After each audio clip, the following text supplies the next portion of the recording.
You're watching AWB TV. Coming up on Capitol Focus, the legislature is eyeing a new round of tax increases while voters are focused on economic recovery, jobs, and COVID-19. This and the latest news from week 7 of the legislative session. Capitol Focus starts right now. Welcome to Capitol Focus. A closer look at the issues that are most relevant to Washington employers.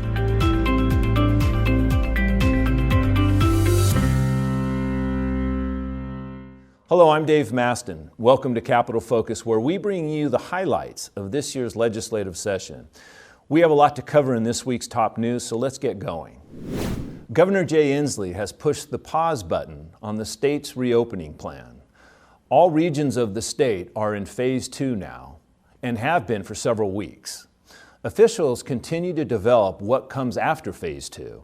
AWB President Chris Johnson says Washington employers need to see the roadmap for how we reopen the economy and rebuild. The Seattle Times says no to a capital gains tax in Washington. The Times urged lawmakers, and I quote, to abandon a flawed capital gains tax bill. The Times then doubled down with the analysis that the bill amounts to, and I quote again, taxation for taxation's sake. The newspaper also took issue with the bill's emergency clause, suggesting that the reason for that is to eliminate the right of voters to challenge the tax by referendum. A new poll shows little support for raising taxes. The poll found that only 19% of voters support a tax increase, and nearly 3 out of 4 voters said the priorities should be economic recovery, jobs, and responding to COVID-19. The poll was conducted by DHM Research, and we'll hear more from them later in the show. Washington's smallest businesses, those with less than 20 employees and sole proprietors, have an exclusive 2-week window to apply for federal relief funds. The Federal Small Business Administration says the goal is to make sure our Main Street employers get access for those funds. This window is open through March 10, and to learn more, go to sba.gov/PPP. The rollout of the COVID-19 vaccine is speeding up as the nation recovers from the recent winter storm. Many hospitals and other providers received a double delivery of vaccine last week as delayed shipments came through. About 14% of Washingtonians have received at least 1 dose so far, and vaccine manufacturers are expected to ramp up production next month. We also expect the Johnson & Johnson vaccine to be approved soon. Up next, we did some quick math on the tax increase bills being pushed by legislators. We'll have the numbers and what it all means when we come back.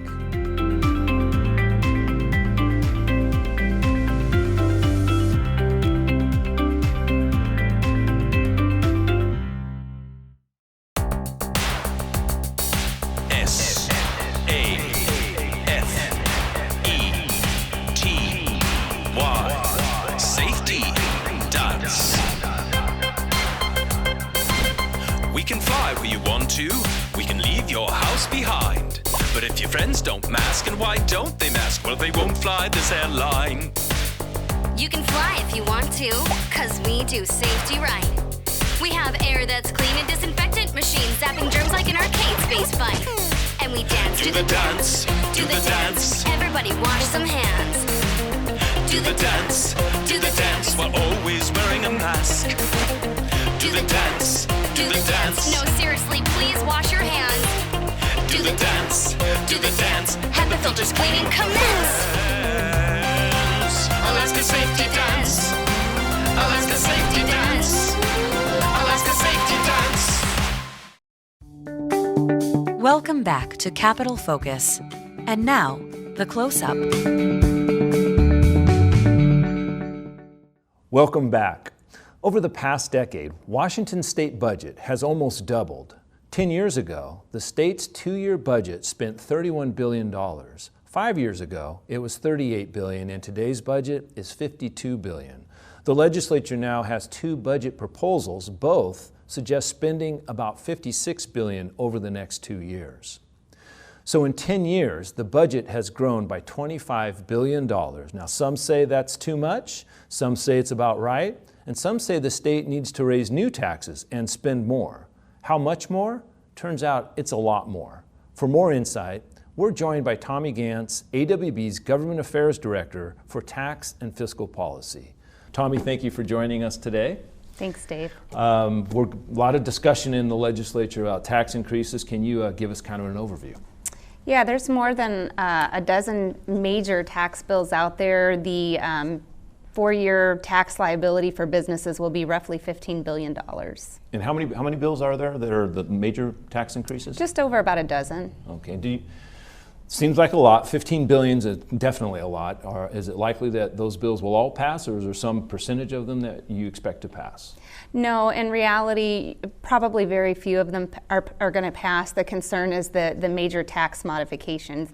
It does show that legislators have an impulse to look at raising taxes, even if there's not really a need.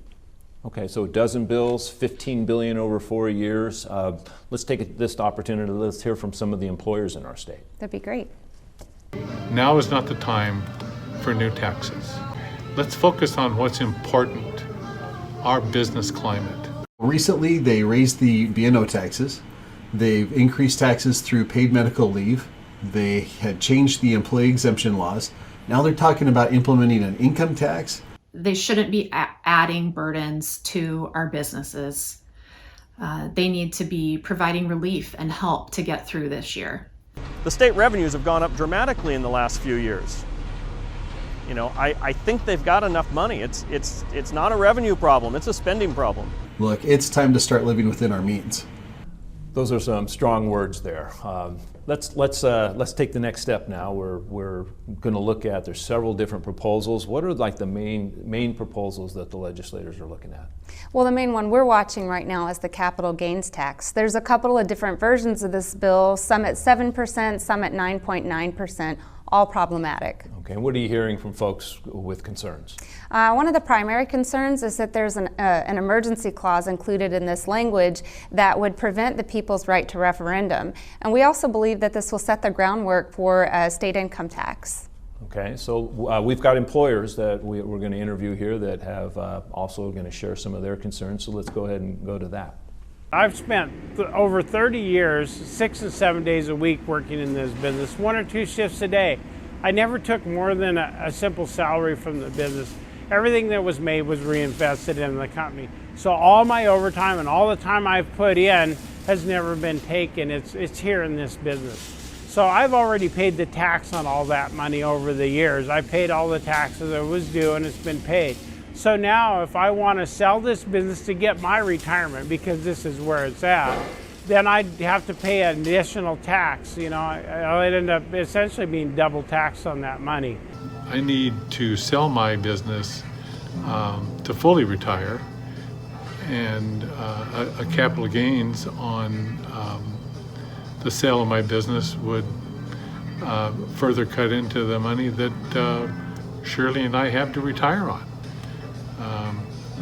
We're not taxing anybody's public pension, so I'm not sure why we should be taxing small businesses on what they have for their pensions. If a layer of capital gains is added to the state tax system, I believe you're going to see a very noticeable exit of entrepreneurs out of Washington.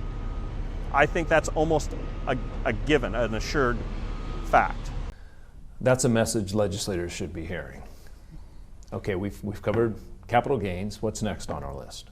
Well, another bill we're looking at right now is the health care tax. This bill would charge a little over $3 per member per month per plan. And, we shouldn't be raising the cost of health care during a pandemic. That's a good point. We've got some employers as well that are going to talk to us a little bit about this one, so let's turn and hear from them. The state says that they recognize that healthcare is unaffordable, but now they want to add a tax that makes it more unaffordable? That just doesn't make sense. So they call it an assessment on the carriers. But let's call it for what it is. It's a tax, but it's more than that. It's going to be passed on to employees in the form of rate increases and admin fees. It's just going to cost more. I currently offer health care to my full-time employees, paying 50% of the premium. A bill that would add a monthly tax to employees would result in my employees not being able to afford the health care I provide. The cost is already too high. Okay, so we've had capital gains, health care. What's next? Well, this is an extremely unpopular tax, sweetened beverage tax. This one is big dollars here, and they're looking at helping the hospitality industry right now because it's been really hard hit in the pandemic. So why increase the cost of business to these industries that you're trying to help? And we actually have a bottler and a restaurant owner who's going to share their views about this tax increase. The syrup bill is another convoluted idea. Taxes will not reduce consumption. This was proven in Seattle, where almost twice as much income was generated when the tax was imposed. It is wrong to target specific industries. In 2010, a similar tax was passed, but on a much lower scale. We lived with that tax for 6 months, and our industry fought hard to repeal it. During that 6-month period, our sales were down 15%, and we had to eliminate 5 positions. This new tax that's proposed will hit us 3 to 5 times harder, is what we're estimating. We have 140 employees at Corwin Beverage, 105 of those are Teamsters, and we are projecting we could have to eliminate 30 to 70 jobs at our company alone if this tax goes through. Okay, capital gains. We have health care. We have a sweetened beverage tax. What's the other tax legislators are looking at? Well, there's a couple of proposals out there for high wage tax. One of the taxes would hit people making $75,000 or more, and the other would hit people making $150,000 or more. But to be clear, this is a tax on the employer. And are there bills that have been introduced? No, these are proposals at this point, but we do expect to see them at some point in the session. Okay, well, we have some employers that are going to talk to this as well, so let's hear from them. I'm convinced that if this state goes to a state income tax, that's kind of the beginning of the end for a lot of businesses, a lot of wealth that's in the area, a lot of job creation. A high wage earner tax is just the first step. That's all it is. They're just trying to implement a state income tax, and this would be the first step in doing that. The problem with taxes like that is all too often the legislature passes them as an enter point, and as time goes on, they dial them down to affect more and more people. And those are the important messages, AWB, this is what we're bringing to the legislature so that they're aware of what the impacts are on this. Okay, so we've got capital gains, we have healthcare tax, we have a beverage tax, we have a high wage earner tax. What's next on the list? I've got another tax for you, the estate tax, looking to double Washington State's estate tax. We're already #1 in the nation, tied with Hawaii, where the top tier is 20%. They want to kick that up to 40%. And other states, how many other states have this kind of tax? Only 12 other states impose an estate tax, and 6 impose an inheritance tax. Most states, according to the Tax Foundation, are getting away from an inheritance tax altogether. Okay, so we're tied for first right now as the highest tax, and the bill's looking to double that tax. Let's hear from our employers. They have some comments on this as well. Great, thanks.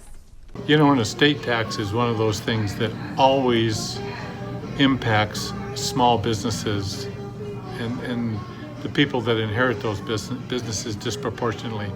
We're a family-owned company. We're 4th generation, and less, 3% I think of businesses make it to a 4th generation. A big reason why is because of taxes. All too often, someone inherits a small business and has to sell it, at a loss sometimes, just to pay the taxes on it. You have to tax plan so well if your parent or grandparent dies who owns the business. We have to make it easier for businesses to be passed down from one generation to the next. The fruits of someone's labor have already been taxed. They should not be taxed when they pass away. Well, those are additional powerful messages to the legislature. So we've got capital gains tax, a healthcare tax, a beverage tax, high wage earner tax, an estate tax. Earlier on, you mentioned that not all of this is going to pass, and wanted you to touch on that a little bit. Yeah, even if one of these passes, it's one too many. We should be focused on economic recovery, job creation, getting people back to work. That's what we're focused on here at AWB. Tommy, thank you for joining me. I appreciate all the information. Thanks, Dave. Appreciate it. And thanks to our employers for their input on how these tax increases will impact them. And up next on Capital Focus, what do Washington voters think about new taxes? And what do they want the legislature to focus on? We dive into the details with one of the top pollsters in the Northwest when we come back.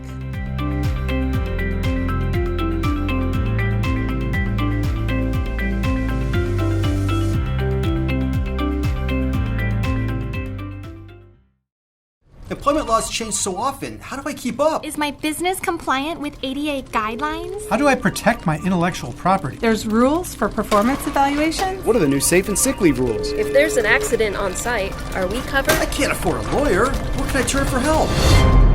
If you run a business, work in HR, or manage any number of employees, you have questions like these every day. And AWB is here to help you get the answers your business needs. Our popular HR and employment law webinar series is back for 2021.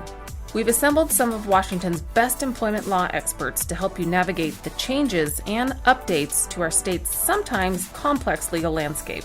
6 webinars tackle everything from hiring and firing to performance evaluations, non-competes, accident prevention, and so much more, with plenty of time set aside for your questions. Continuing education credits are available. AWB's HR and Employment Law Webinar Series. Go to awb.org for more information.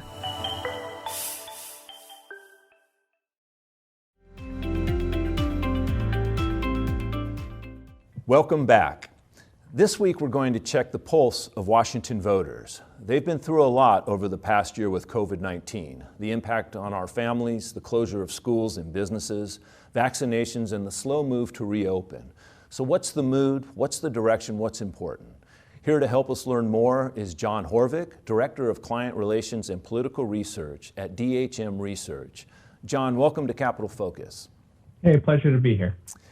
So recently, DHM conducted a poll for Opportunity Washington, which is an employer advocacy group supported by AWB and other partners.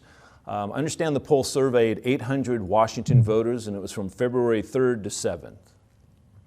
That's right. So statewide survey, all registered voters, and so we really did a good representative look across the state. So from the Puget Sound to Spokane and everywhere in between. So a real good look at where voters are at in early 2021. Okay. Well, what was the main takeaway regarding new taxes? Well, there's the big picture. What voters are most concerned about, no surprise, is COVID. And then the things that are associated with that, economic recovery, jobs in the economy. And so those are the big feelings that they have coming in. And then they're quite anxious about policies that would get in the way of economic recovery and getting folks back to work. And so they're quite wary of new taxes or increased taxes. We've had a lot of discussion in the Capitol about capital gains tax this year, and so what are voters saying about a capital gains tax? Well, we asked straight up, and most oppose. So we found that 56% of Washington voters said that they would oppose a capital gains tax. Now, as a political matter, I'll note that 41% strongly opposed a capital gains tax, and less than half of that strongly supported one. And when you see that sort of strength of opposition, that really tells you where voters are at. John, most of today's episode has been focused on tax increases. I want to hear also about what voters think about the possibility of reducing taxes. Is that something that they would support? Yeah, so we asked voters a couple different ways in the survey. One that we've benchmarked, we've asked before in 2018. And that's basically, do you think that now is the time to increase taxes, keep taxes at the same rates, or reduce taxes? And 3/4 of voters said that we should either keep taxes the same or reduce them. But even a greater number this year said reduce them than they did at 2018. We also asked, in the context of COVID, we know that people have lost jobs, And so with that in mind, what's more important? Increasing taxes to support services to people who have lost their jobs, or reduce business taxes to help sure that businesses thrive and can keep their employees. Nearly 2/3 of voters in Washington say it's more important, now is the time, to reduce business taxes to help businesses thrive and keep their employees. I think what voters are telling us is that we're really concerned about jobs. And the best thing we can do to support people right now is to make sure that they have work. And reducing business taxes is the strategy, given the choice that they would prefer. Well, it sounds like the voters are really aligned with AWB and our recovery agenda, because that's where it's focused as well. John, I want to thank you again for joining us and sharing those insights. Really appreciate your time. Thank you. Thank you for your good work. Let's take a quick look at the AWB events calendar.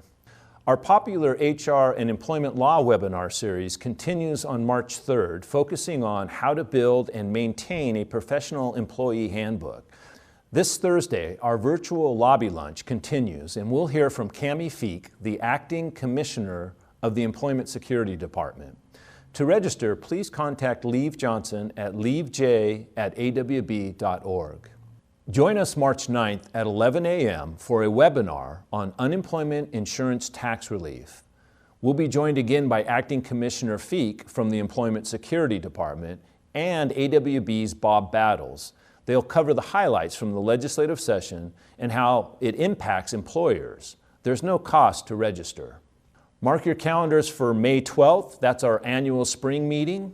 Once again, packed with great content for all Washington employers and insights into the legislative session. Stay tuned for details. To get updates on all AWB events, check out awb.org/events. Tonight we close with a creative solution coming from Central Washington. Students at Wenatchee schools are back in school part-time, and Principal Eric Anderson said, "You can tell people are happy." This includes the school band, which was practicing inside small green tents as a safety measure. Some great pictures here that are making news all over the country. Anderson said, "You get kids back in the building, you get a lot of smiles, even with masks on." So kudos to the Wenatchee School District for figuring out an innovative way to help kids do what they love. This is AWB's Capital Focus. I'm Dave Maston, signing off. Please be safe, be smart. I'll see you next week.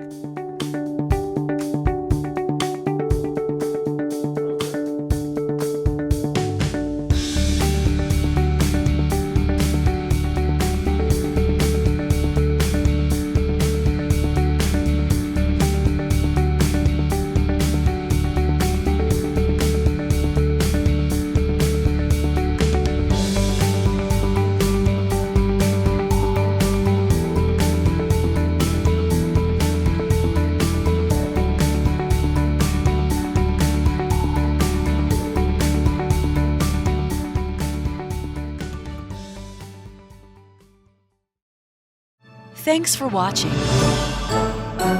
AWB TV.